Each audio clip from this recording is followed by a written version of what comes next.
Bhagavati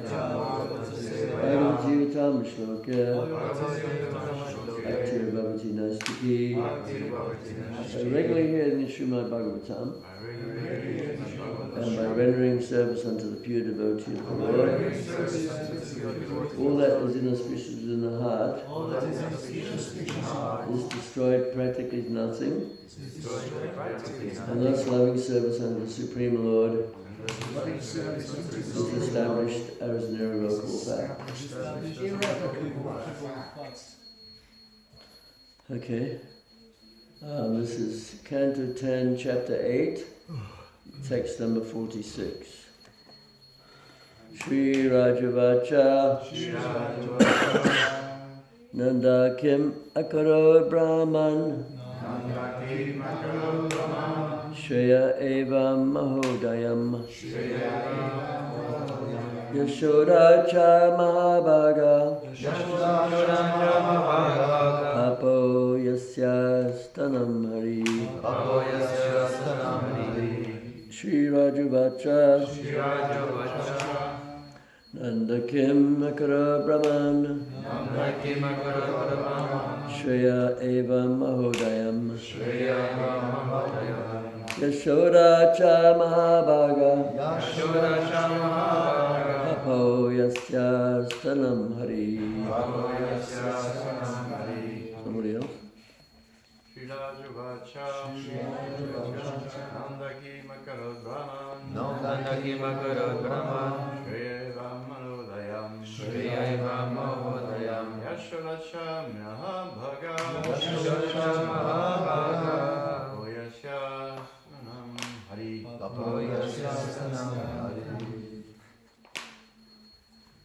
Nandaki Makarod Brahman Shreya Mahodayam Yashodacha Mahabhaga Oyasya Stanam Hari. Nandaki Makarod Brahman Shreya Eva Mahodayam Yashodacha Mahabhaga Papo Yasya Stanam Hari. Nandaki Makarod Brahman Shreya Eva Mahodayam Yashodacha Mahabhaga Papo Yasya Stanam Hari. Any ladies? Nandaki Makarod Brahman Shreya Mahodayam Yashodacha Mahabhaga Oyasya Stanam Hari. Okay. Shri Rajavacha Maharaj Parikshit further inquired from Sukadeva Goswami. Nanda Maharaj Nanda Kim what Akarat performed Brahman learned Brahmana Shreya auspicious activities like performing penances and austerities Evam as exhibited by him Maha Udayam from which they achieved the greatest perfection Yashoda Mother Yashoda Cha also Mahabhaga most fortunate Papo drank Yasya of whom Stanam the breast milk Hari the Supreme Personality of Godhead. Translation. Having heard of the great fortune of Mother Yashoda, Parikshit Maharaj inquired from Sukadeva Goswami, O learned Brahmana, Mother Yashoda's breast milk was sucked by the Supreme Personality of Godhead. what past auspicious activities did she and Nanda Maharaj perform to achieve such perfection in ecstatic? No, I don't want that. Sorry. Thanks. Sorry. Gets too heavy, I got a bad neck. What past auspicious activities did she and Nanda Maharaj perform to achieve such perfection in ecstatic love? Please repeat. Having heard of the great fortune of Mother Yashoda, Having heard of the great fortune of Mother Yashoda, Parikshit Maharaj inquired from Sukadeva Goswami, Parikshit Maharaj inquired from Shukadeva Goswami, O learned Brahmin, O learned Brahmana, Mother Yashoda's breast milk was sucked by the Supreme Personality of Godhead. Mother Yashoda's breast milk was sucked by the Supreme Personality of Godhead. What past auspicious activities did she What past auspicious activities did she and Nanda Maharaj perform and Nanda Maharaj perform to achieve such perfection to achieve such perfection in ecstatic love? in ecstatic love? So maybe some of you have seen this book. This is a book actually by Shiva Swami, all about Mother Yashoda and the pastime of Krishna tying up Mother Yashoda tying up Krishna. It's a very interesting book. It's very well researched, and according to class guidelines, you're allowed to quote from books that have been actually acknowledged to be bona fide by the GBC. So this has been acknowledged to be bona fide. So I was just going to read a couple of things here, because Mother Yashoda is not an ordinary person, and I haven't read the purport yet. Sorry, I'll read the purport first. Purport by Srila Prabhupada. As stated in Bhagavad Gita 7.16, Chaturvida bhajante mam jana sukritina arjuna. Well, without sukriti or pious activities, no one can come to the shelter of the Supreme Personality of Godhead. The Lord is approached by four kinds of pious men. Ato jignasa atati gyani cha. Anyone know the verse? Chaturvida bhajante jana sukritina arjuna. Ato. Anyone know the translation? Four kinds of pious people. Yeah, it's 7. Those who are in knowledge, those who are desirous of wealth, those who are inquisitive, or those who are distressed. So Prabhupada says that in this age, most people, they become devotees because they're distressed. They're not jnanis. So and it's natural to be distressed in the material world. It's a difficult place. Therefore, Parikshit Maharaj naturally inquired, what kind of pious activities did they perform in their past lives by which they achieved such a stage of perfection? Of course, Nanda Maharaj and Yashoda are accepted as the father and mother of Krishna. Yet Mother Yashoda was more fortunate than Nanda Maharaj, Krishna's father, because Nanda Maharaj was sometimes separated from Krishna, whereas Yashoda, Krishna's mother, was not separated from Krishna at any moment. From Krishna's babyhood to his childhood, and from his childhood to his youth, Mother Yashoda was always in association with Krishna. Even when Krishna was grown up, he would go to Vrindavan and sit on the lap of Mother Yashoda. Therefore, there is no comparison to the fortune of Mother Yashoda, and Parikshit Maharaj naturally inquired, Yasoda cha Mahabhaka. Why was she so fortunate? Anyway, I was just going to read a little bit here.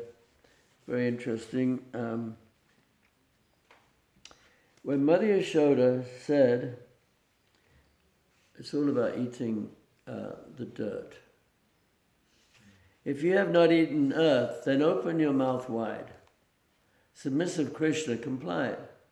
Then within the Lord's mouth, Mother Yashoda saw the same universal form that Arjuna would later see on the battlefield.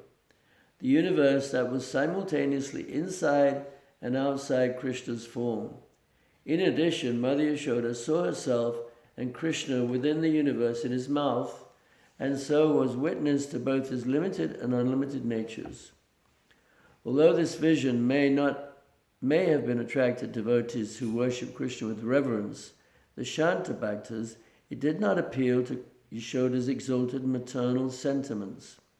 The scene before her, indeed the entire event, was so inconceivable that she became bewildered and wondered in many ways.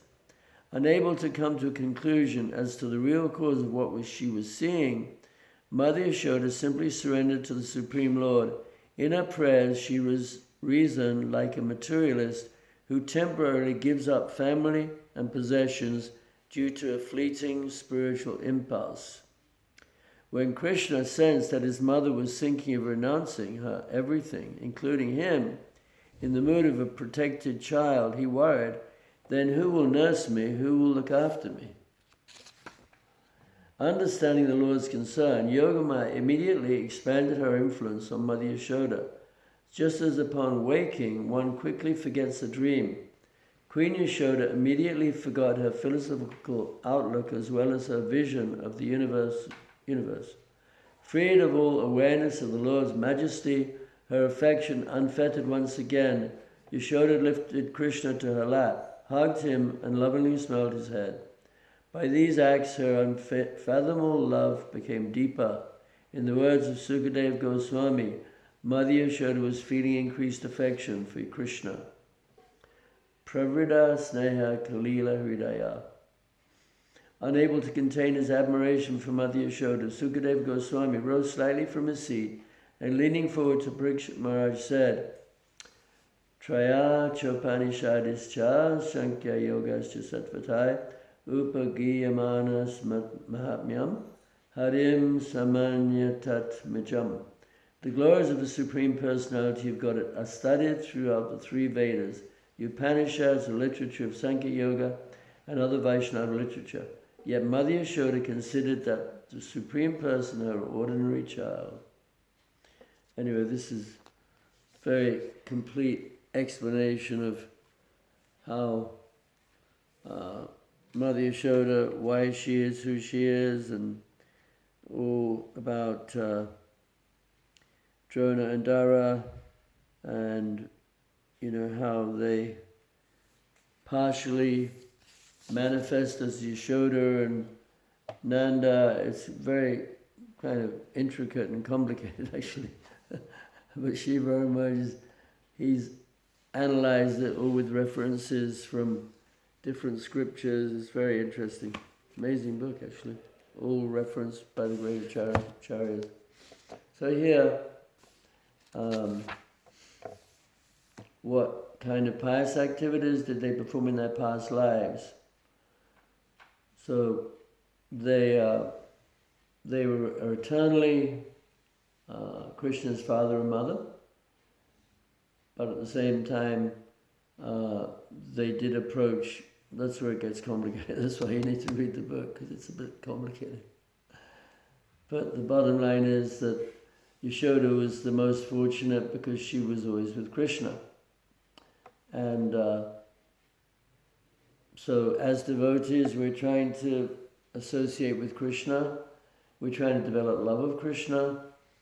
And of course, there's a famous verse, Premanjana Charita Bhakti Velochanena Santaksadaiva Hriyeshu Velokayanti Yam Shamasundar Chinta Surupam Govindam Adipurusham Tamaham Bhajami. So, one time, Srila Prabhupada was being asked some questions by a newspaper reporter. They had newspapers in those days. And he was asking, do you see God? And Rameshwar Prabhu was there, and he said something about, he sometimes sees God, or he sees God through the scriptures, but then Prabhupada said, no, he sees God all the time. That's what Prabhupada said. So the pure devotees say they can see God at any moment, and this is, they've done many pious activities in the past to attain that stage. So this is the stage that we're trying to aspire to come to see God in every minute, in our lives, to see God with love that He's manifested in our heart. So this is the goal. Prema Pumata Mahan, the goal is love of Krishna. So this is a not so easy to achieve, and it requires a lot of faith. The beginning is Ado Shraddha, Bhajana Kriya. First of all, you have to have faith, then you perform devotional service, anartha nivritti, then the impure things eradicated from the heart, then you get, you become fixed. What's that called? Nishta. And then you get a taste, ruchi, and then you get preliminary love of God. What's that called? Bhava. And then you get prema. So it's a process, and it's very scientific. But it all depends on sadhana in the beginning. It's all about the sadhana, how you purify your heart, that the heart is covered over, and the heart is naturally full of love of Krishna, but because it's covered over, we have to uncover the love, which requires hard work. Just like Chaitanya Mahaprabhu cleaned the Gundicha temple. So he compared that to cleaning the heart, the Gundicha temple. So all the devotees were cleaning the temple, and Lord Chaitanya collected the biggest amount of dirt. He didn't have any dirt in his heart, but he was trying to show that you have to clean it very thoroughly, because the heart can very easily get covered over by different impurities. Even if you chant very seriously, if you allow your mind to deviate and contemplate negative thoughts or some kind of material things, then you can lose the plot, and that's very dangerous. So therefore there's also a verse in the Chaitanya Charitamrita, how it says that beware of false arguments and the whirlpool of unfortunate circumstances. Sometimes devotees get into unfortunate circumstances, and they descend to lower states of consciousness. And also, we can become involved in issues like so many different issues you can get involved in, and you can argue with people and spend so much of your time trying to prove you're right about this issue or that issue. Whereas, you could be performing devotional service, you could be worshipping the deity, or, going out on book distribution. So it's very difficult sometimes for devotees to remain on the straight and narrow without getting distracted. So therefore we see there are casualties in Krishna consciousness, so we don't want to see any casualties. We want to protect ourselves just like you have a roof, they're fixing the roof, you have to have a roof. So you have to have insulation, there's different things people use for insulation to keep their house warm in the winter or cold in the summer. So that is protecting from heat or cold. So we need to protect ourselves from the influence of Maya, from negative things, by constantly hearing about Krishna. So, we have so many books to read, so many lectures. Prabhupada, he recorded himself, actually. Yeah, he was the first one who got a tape recorder to record his lectures, because Prabhupada understood that people need to hear, and he was the only one who knew the philosophy. So we can all benefit from hearing from Srila Prabhupada. 4,000 lectures, so many conversations, so many morning walks, so many letters we can read, so many books Srila Prabhupada wrote, so many other books are there when you've read Srila Prabhupada's books. So we need to try to surround ourselves by spiritual sound vibrations, spiritual topics, and like Prabhupada said, the safest place is in the kirtan. That if you're in the kirtan, a lot of times devotees don't come to kirtans after a while. They think, it's not exciting. But Bhakti Siddhanta, he said that only those that go to the kirtan will be able to go back to Godhead. Yeah. So it's very important to go to the kirtan. It's not always so easy to go to Mangalartik every day. But it's very important, actually, to hear the holy name early in the morning. Actually, out of all the instructions Srila Prabhupada gave, going to Mangalarti was practically the most often repeated. Go to Mangalarti.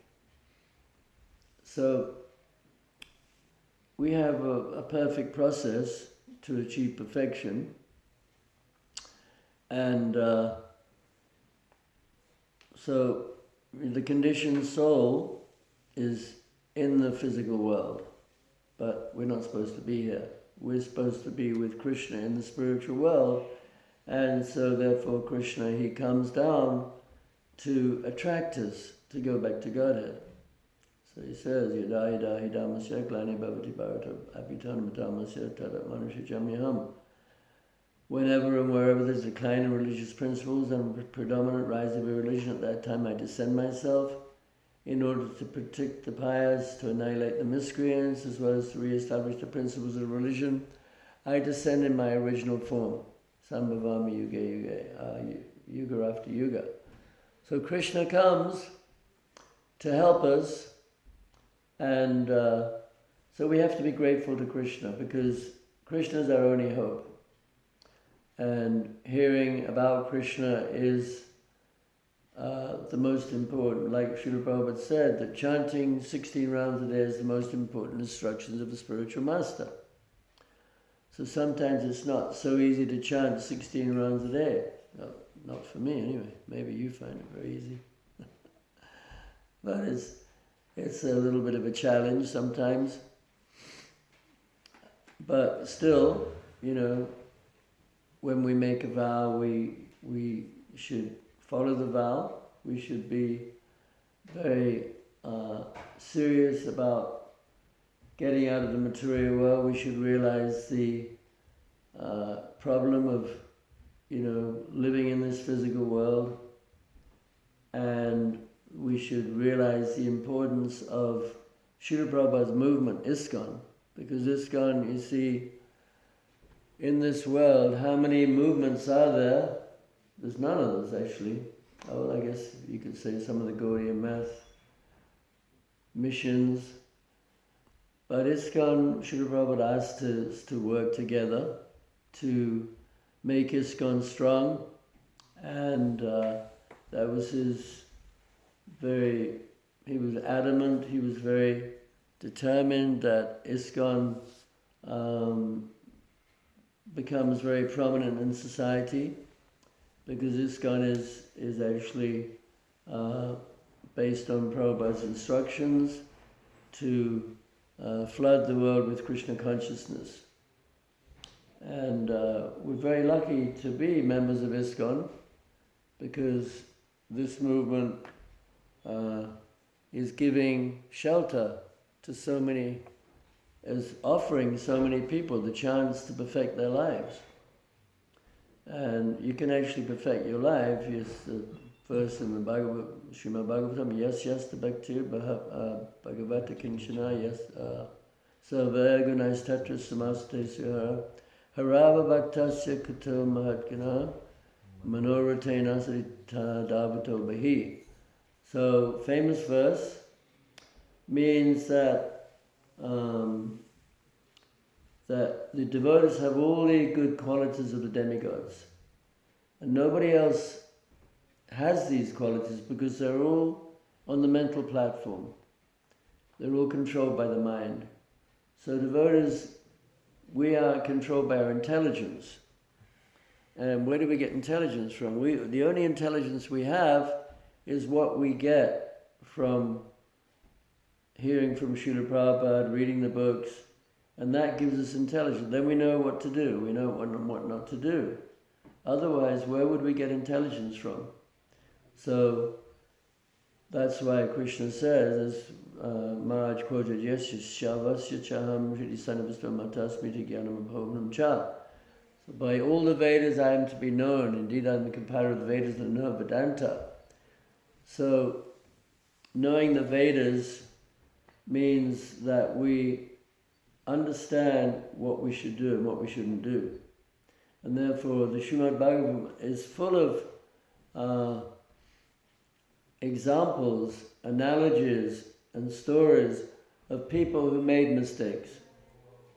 Like there's the story of Yayati. Yayati, you probably know the story. So Yayati, he was too attached to his wife. He was enjoying physical pleasures, and for thousands of years he was enjoying. And then he realized he's just wasting his time. So he preached to his wife, and he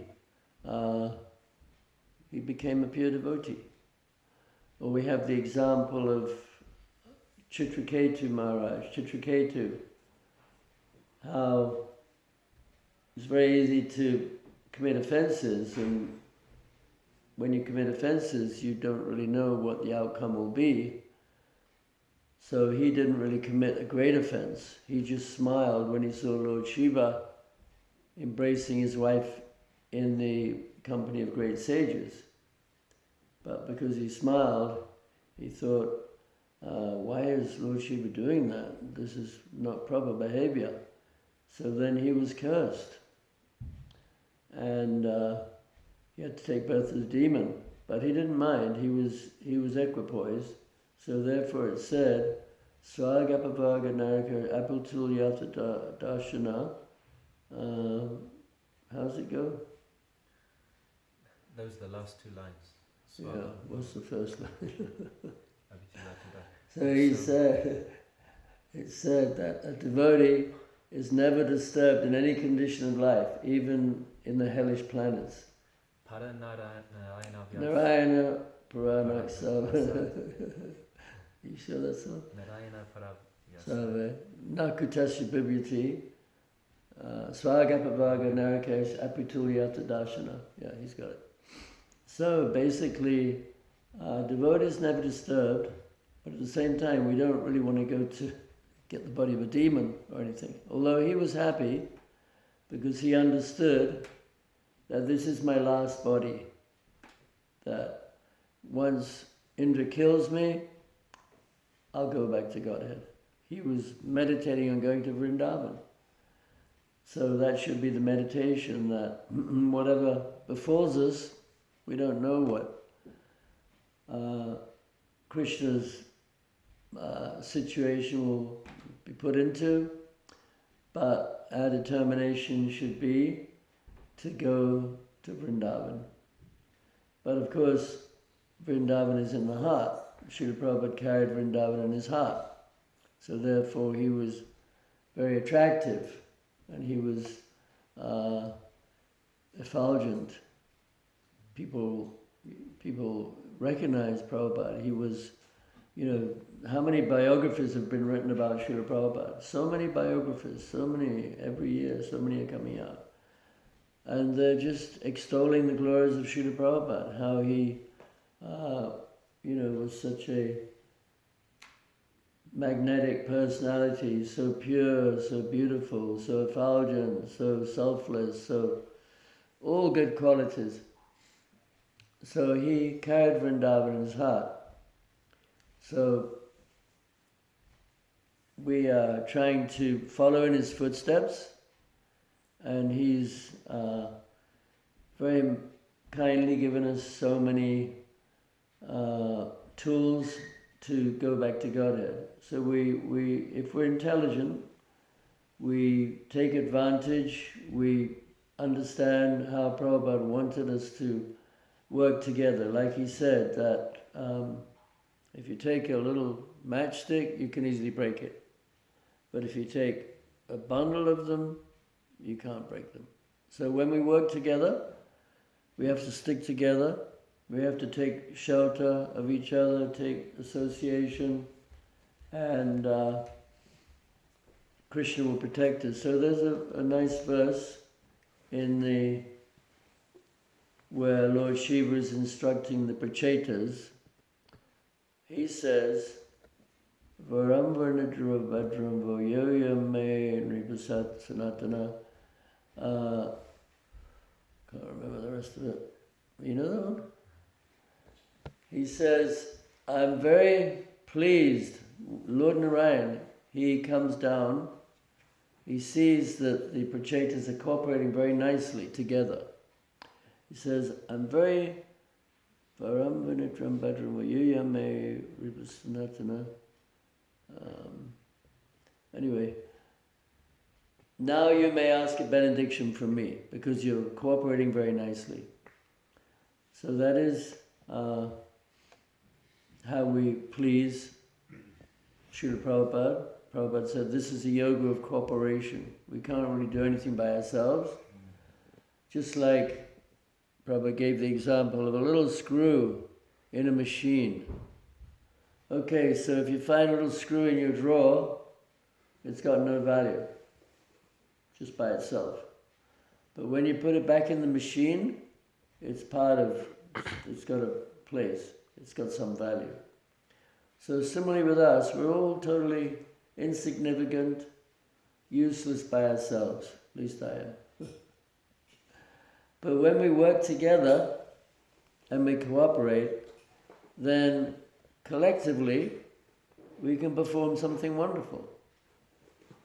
Of course, it helps to have good leaders. But sometimes, people are envious of people who are empowered and they criticize them.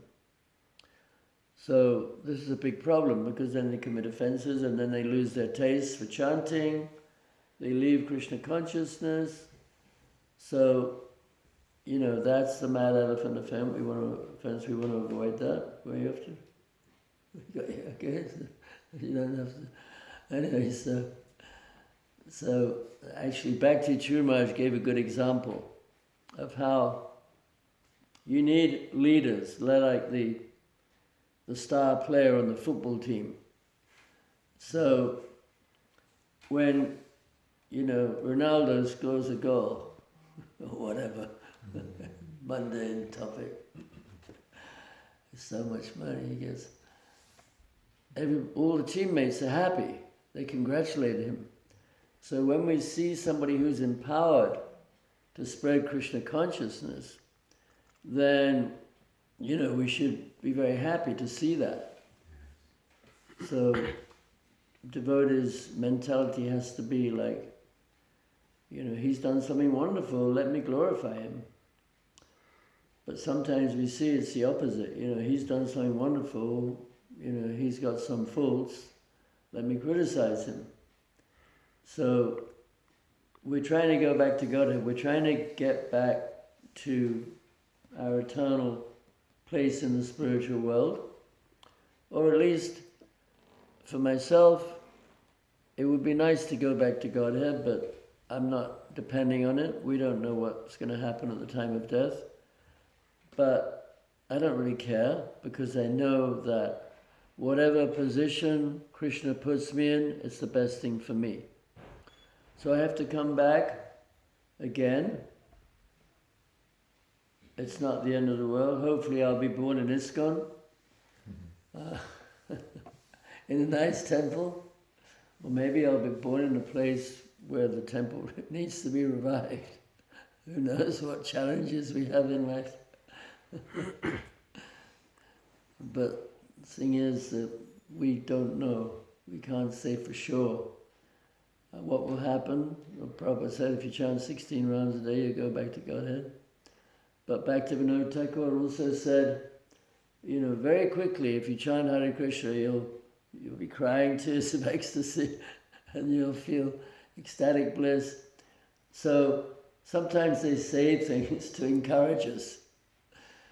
Prabhupada said, just chant to be happy. There's no problems. We don't really have any problems. It's a fact. But at the same time, certain things crop up in life which, aren't that much fun, so to speak. Like diseases, whatever else. But we have to take it all as Krishna's mercy, because we always have faith that Krishna's our best friend and Krishna's our well-wisher, and that if we carry on practicing Krishna consciousness and we keep our faith, then the future is very auspicious. We have a wonderful future, whenever it is, because even now we have a wonderful life. So, getting up early in the morning and seeing the deities. Prabhupada said one of the most important ingredients in successful spiritual life is enthusiasm. So we have to be very enthusiastic. Like our friend here, he's always very enthusiastic, rushing around doing stuff. So enthusiasm is the key ingredient that we see. Sometimes there's one famous person, he's got no arms and no legs. I don't know his name, but he's quite famous. Anyway, no arms, no legs. He was born like that.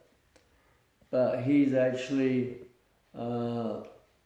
he's done a lot. He gives seminars, he's very positive in life, he's achieved a lot. So, just by being positive and by being faithful to the process, we can achieve wonderful things. So we may not be leaders, maybe we are, but it doesn't really matter. We just have to follow Krishna's instructions, surrender unto me, Savadamam Prajaja. So we know that this is the ultimate knowledge. There's no knowledge like this. That's why ISKCON is so important. ISKCON, sometimes I worry, how is this going to be in, ISKCON going to be in 50, 100 years? We don't know. But we can only do our best to try to make it strong while we're here, because it is really the only hope for the world, honestly speaking. If we look at all the other movements, it's amazing how quickly religion has declined in the last 100 years, 150 years. So more and more technology. People think we're so intelligent nowadays because we can, have a car, that, electric car or whatever it is, a phone or whatever it is. So what do people spend their time doing? Just useless things, going shopping. Go to Oxford Street. So many millions of people going shopping. They'll buy something one day, throw it out the next day. And so the world is full of plastic, useless clothes. So the Goswamis, they set the example. They just wore very simple cloth, and of course we can't imitate that. One time Prabhupada said, we should try to be like Raghunath Das Goswami. But then he said, it's impossible to be like Raghunath Das Goswami. But, the idea is there, that that's perfection. That at a certain point, maybe in many lifetimes we'll be detached, won't need to eat or sleep or mate or defend. But Prabhupada said it's impossible, we can't be like that. But then he said there is a possibility. So like with himself, he was very renounced, Prabhupada. When he was in Germany, Berlin, or not sure which city it was. Anyway, there was one devotee, Shivananda Prabhu, and he was there in 1972 or something. Prabhupada went to see him. Prabhupada's traveling all over. He didn't know anybody. Very small Prabhupada. And he's going to Germany and different places. Very miserable winter and horrible. He goes there to see the fledgling center that Shivananda had. And every day Shivananda would cook for him. So Prabhupada, his sister would cook for him sometimes. He's used to eating nice prasadam. So Shivananda would cook. And, eggplant's not so easy to make nice. It doesn't go well in khichdi.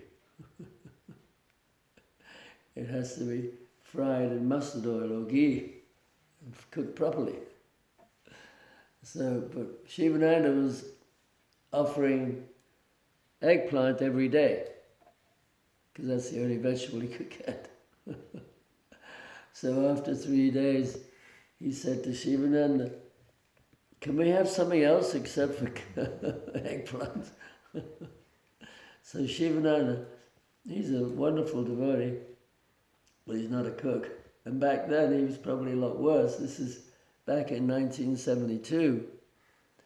So, Prabhupada was so detached and so, focused on his mission of establishing Krishna consciousness. He did all this for us.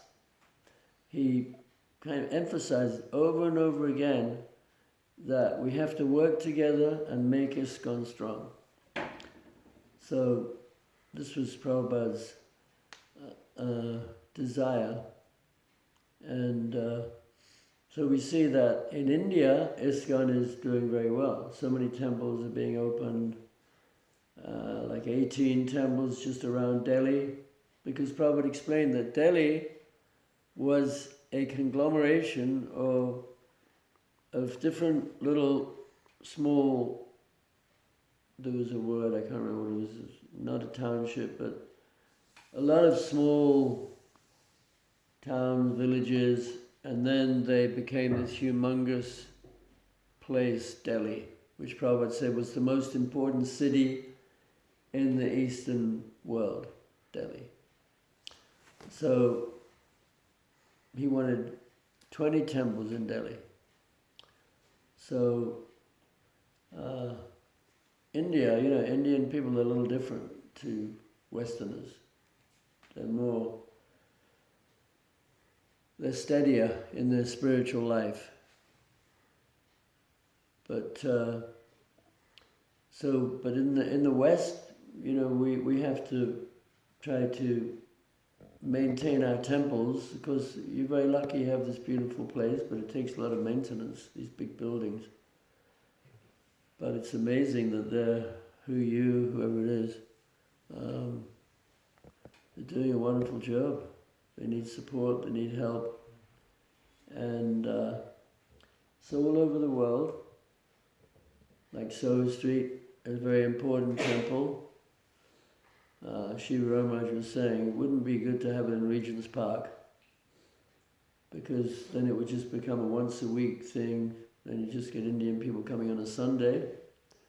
So where it is good. So we have all these temples and so many places that people don't know about Krishna. So, one person can make a huge difference, like in Wales, which, all know where Wales is. Wales. It's a part of the United Kingdom. England, Scotland, Wales, Ireland. So, the one devotee there, he, Tarakanath Prabhu, he was born in Cardiff, and he's from kind of a working class family. He's a simple background, but he made a decision about 35 years ago that he was going to establish a temple in Cardiff. That's the capital of Wales.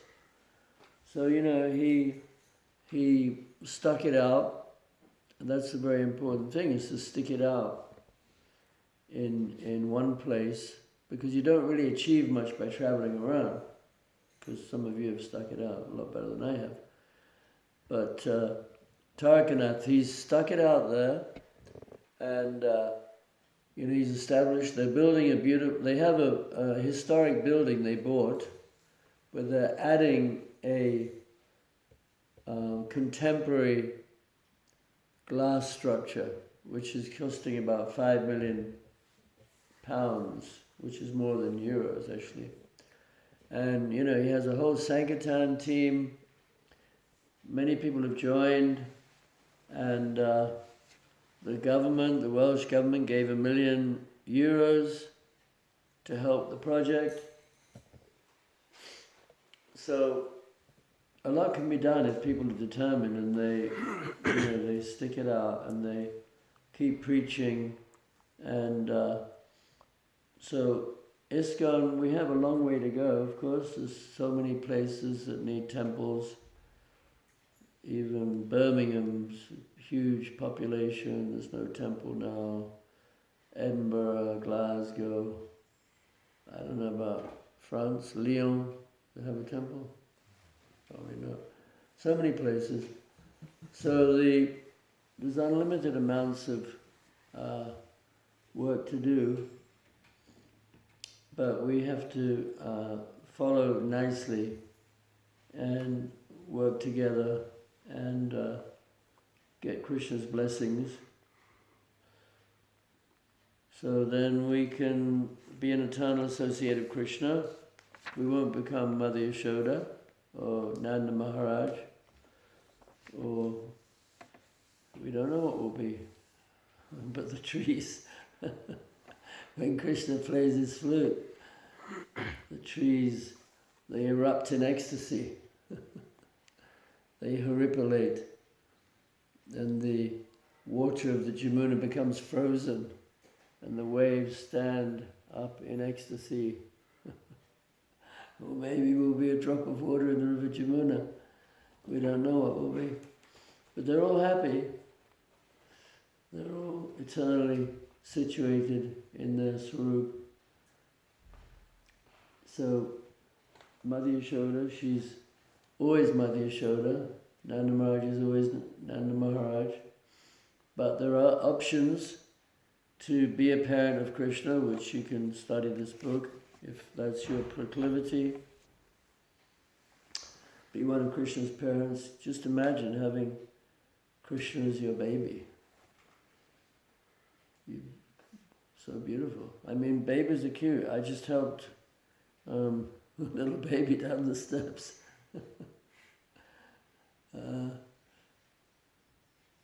Yeah. So babies... no, you don't want any babies. Better be careful. No, other people's babies, not yours. CPR. Huh? Oh, with that, yeah. So, anyway, we have the opportunity to go back to Godhead. Hare Krishna. Any questions, comments, reflections?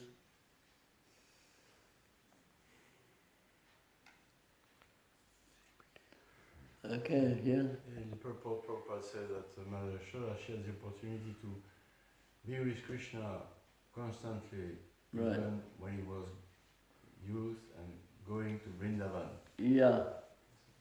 What does this mean? It says here, yet Mother Yashoda was more fortunate than Nanda Maharaj, Krishna's father, because Nanda Maharaj was sometimes separated from Krishna, whereas Yashoda, Krishna's mother, was not separated from Krishna at any moment. From Krishna's boyhood, babyhood to his childhood, and from his childhood to his youth, Mother Yashoda was always in association with Krishna. even when Krishna was grown up, he would go to Vrindavan and sit on the lap of Mother Yashoda. Therefore, there's no comparison to the fortune of Mother Yashoda. No. Anyway, I don't want to contradict Prabhupada, but sometimes Krishna would go to off to the forest, and Mother Yashoda, she didn't want him to go. He couldn't sort of get rid of her, but he wanted to go with the gopis. So there's always more to unpack. The Vedas, there's always different further expansion of the knowledge. But basically Mother Yashoda, she was either meditating on Krishna, because even when Krishna went to the forest, she was always with Krishna because he was in her thoughts. What Prabhupada said about the civilization. About what? About the civilization, human civilization right now. Like what did Prabhupada say about it? Like, looks like it's going to collapse.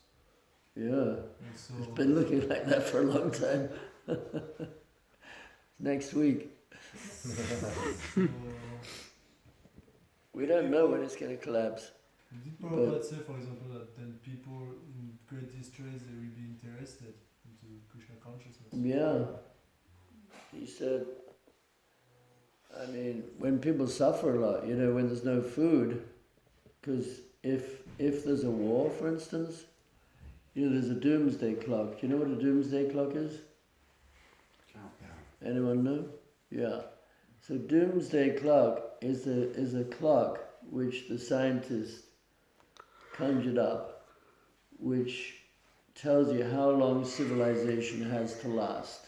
Okay. So now the clock, midnight is when everything's supposed to collapse. So the clock's at about 2 minutes from midnight now.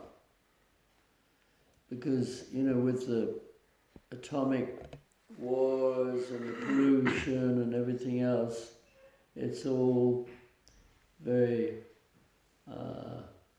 scary. We don't know what's going to happen. Prabhupada said the cities would collapse and people will come to our farms in the thousands, but I don't know what we'll do with them if they come here. We need to start growing lots of food, I guess. But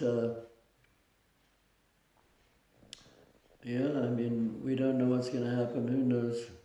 I've been thinking the world's going to collapse for some time, but it's important at least to have a shelter, a place devotees can come to, like here.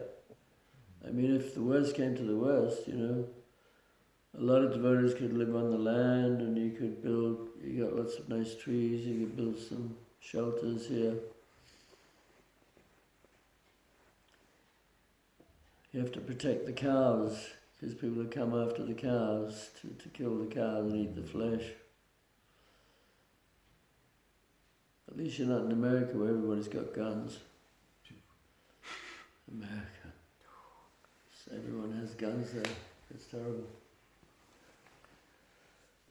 Anyway, Hare Krishna. Oh, you have a question? You want to say? Yeah. All the eternal associates of the Lord, like Yashoda, Nanda Maharaj, they are not jivas. Huh? They are not jivas. No. They're Nitya Siddhas. Nitya Siddhas. Eternally liberated. Direct expansion. You'd have to read this book. Yeah. It's very detailed. It's complicated. It's amazing. He's done so much research. Because the acharyas, they've written so many commentaries on the Bhagavatam and, the position of Nanda and Yashoda, and they've got all the technical information. You get the book. Got any money? No, I'm not selling it. This isn't mine. This is Chaitanya Maharaj's. I borrowed it. Somebody made a prophetic statement that Who did? 10,000 people would reside in New Mayapur. Do you know where that? 10,000 people?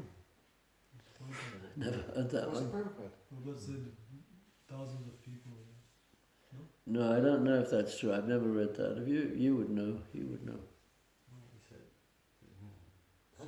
so many people, Thousands. to come and take shelter. Yeah. Look forward to that. You look forward to that? Yeah, like a You're very magnanimous. cow. You'll have to give them your prasadam. You better start growing some food. Okay. Srimad Bhagavatam ki jai. Srila Prabhupada ki jai. HG Adikarta Prabhu. Hare Krishna.